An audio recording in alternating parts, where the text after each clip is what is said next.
नमस्कार. फेब्रुवारी महिना संपत आलेला आहे, म्हणजे थंडी संपत आलेली आहे. तर आता आपल्याला आपल्या बागेला उन्हाळ्याला फेस करायची तयारी करायची आहे. तर त्यासाठी दोन गोष्टी करणं फार गरजेचं आहे. जर तुमची झाडं जमिनीत असतील तर काय करायचं हे मी आज व्हिडिओमध्ये दाखवणार आहे. मी आठवड्यापूर्वी माझं मधुकामिनीचं झाड प्रून केलं होतं. तर बघा आज तुम्ही त्याला सुंदर फुलं आलेली आहेत. आता इकडे तुम्ही बघू शकता, आठवड्याभरापूर्वी हे मी प्रूनिंग केलेलं होतं आणि आता इकडे मी बघा केवढी सुंदर फुलं आलेली आहेत अशी सगळीकडे. त्यामुळे हे प्रूनिंग करणं फार गरजेचं आहे. तर हे आता माझं पेंटासचं झाड आहे, ते आता मी प्रून करते आहे. आता तुम्ही बघू शकतात हे बरंच असं सुकलेलं वाटतं आणि इकडे फुलं पण आता कमी झाली आहेत. त्यामुळे हे साईन आहे की तुम्हाला ते प्रून करायची गरज आहे. तर मी आता प्रून करायला सुरुवात करते. कसं असतं, तुम्ही प्रून केलं ना की नवीन ब्रांचेस तयार होतात आणि नवीन ब्रांचेस तयार झाले की फुलंही भरपूर लागतात.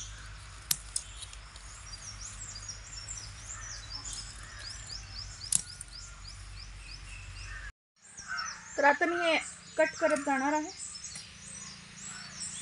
कट करताना थोडं वाईट वाटतं, पण करणं गरजेचं आहे जर आपल्याला आपली झाडं हेल्दी हवी असतील.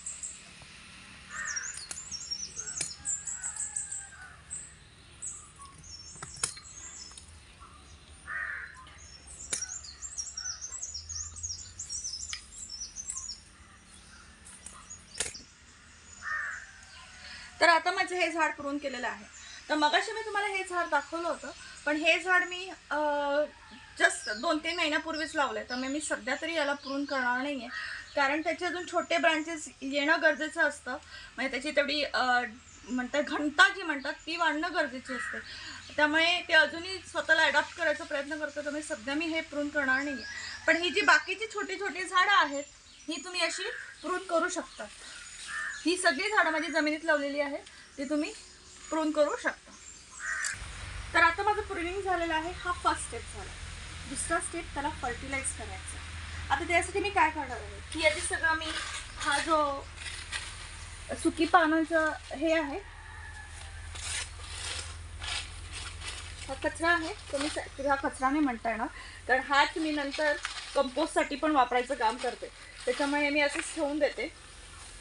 हे सगळं जे आहे ते मी गोळा करते आणि नंतर मी ते कंपोस्टला वापरते. तर आता हे मी माझी ही जी स्पेस आहे, आता फर्टिलाइज करताना तुम्हाला 2 काळजी घ्यायचं आहे. डायरेक्ट झाडाच्या मुळाशी फर्टिलायझर टाकायचं नाही आहे, कारण बऱ्याच वेळा तुम्ही जर डायरेक्ट टाकलं तर काय होतं, ते पाणीने बऱ्याच वेळा वाहून निघून जातं. त्याच्यामुळे ते डायरेक्ट पाण्यात मुळाशी टाकायचं नाही आहे. तर त्याला मी थोडं खणणार आहे. आता खणताना पण तुम्ही डायरेक्ट मुळाशी खणू नका, तर थोडं लांबून खणा. आता हे जे आहे हे तुमचं मूळ आहे झाडाचं. हे जे आहे हा जो भाग आहे ना, इथून तुम्ही खणायला लागायचं. 1-2 इंच खोल असं खणा भोवताली.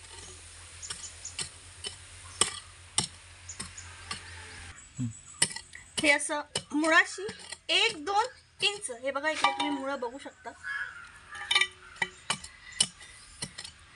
1-2 इंच असं सगळ्या बाजूने खोल तुम्ही खणून घ्या.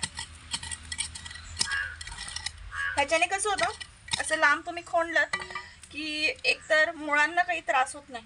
ही जी छोटी मुळं आहेत त्यांना जर त्रास झाला तर तेवढा काही फरक पडत नाही त्या झाडाला, पण जे मेन मूळ जे आपण म्हणतो की नाही त्याला काही इजा होत नाही.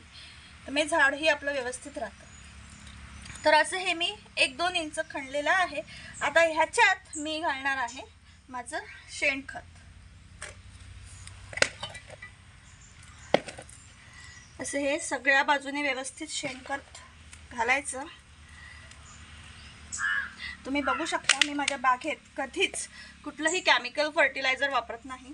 बऱ्याच वेळा ते किचन वेस्ट असतं किंवा जसं सांगितलं तसं हा पालापाचोळा गोळा करून जे काय मी कंपोस्ट तयार करते तो. आता हे जे झाडाचं मी प्रूनिंग केलं होतं ना, तेही मी माझ्या कंपोस्टमध्येच टाकणार. त्याने ते कुजणार आणि मग छानसं असं कंपोस्ट मला मिळणार.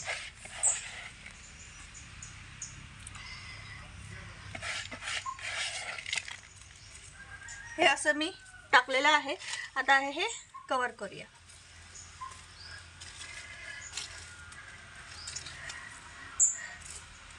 हे मस्तपैकी असं कव्हर केलं. हे आपण जमिनीला थोडंफार भर दिल्यासारखं पण होतं. तर हे छान असं मी आता बंद केलेलं आहे. आता जेव्हा तुम्ही याला पाणी घालाल तेव्हा काय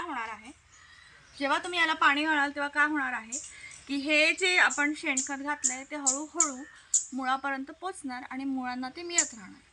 हे फार गरजेचं आहे. मुळांनी खत शोधून ते घेणं गरजेचं आहे की तुम्ही ते रेडीमेड पुरवण्यापेक्षा. त्यामुळे हे नक्की करायचं आहे. मी अजून एका झाडाला घालते. माझ्या इकडेच बाजूला माझा मोगरा आहे, त्याला मी आता फर्टिलाइज करते. आता हे माझं मोगऱ्याचं झाड आहे. हे मी हल्लेच 2-3 महिन्यापूर्वीच लावलं आहे. त्याच्यामुळे ह्याला मी काही प्रूनिंग करणार नाही आहे, पण मी याला फर्टिलाइज करणार आहे. त्यामुळे सांगितल्याप्रमाणे 1-2 इंच डीप असं मी खणणार आहे. मुळापासून जरा लांब. इकडे तुम्ही बघू शकता पाणी घालून घालून ना माती वाहून जाते, त्याच्यामुळे मुळं दिसायला लागली. आता जेव्हा मी भर घालणार तेव्हा काय होणार, ही मुळं पण झाकली जाणार. ओके. आणि हे बाजूचे जे बीड्स आलेले आहेत, हे जी रानटी झाडं आलेली आहेत ती पण मग निघून जातात. तसं सावकाश हे सगळं बाजूने खणतीये.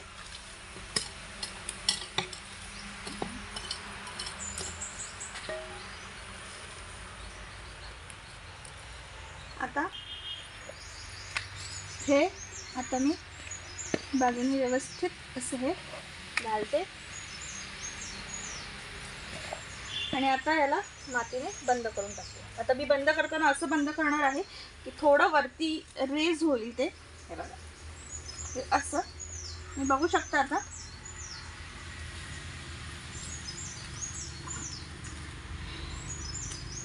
हे असं मी रेस्ट केलेलं आहे. जरा दाब देते मी आणि असं ते फर्टिलाइज झालं. आता ही माझी सगळीच झाडं मला आता फर्टिलाइज करायची आहेत आणि मी ती आज फर्टिलाइज करणार आहे. पुढच्या व्हिडिओमध्ये मी कुंडीतली झाडं तुमची कशी फर्टिलाइज करायची आणि ती कशी प्रून करायची हे दाखवणार आहे. तर हे बघण्यासाठी पुढच्या रविवारचा व्हिडिओ मिस अजिबात करू नका. तर भेटूया पुढच्या रविवारी.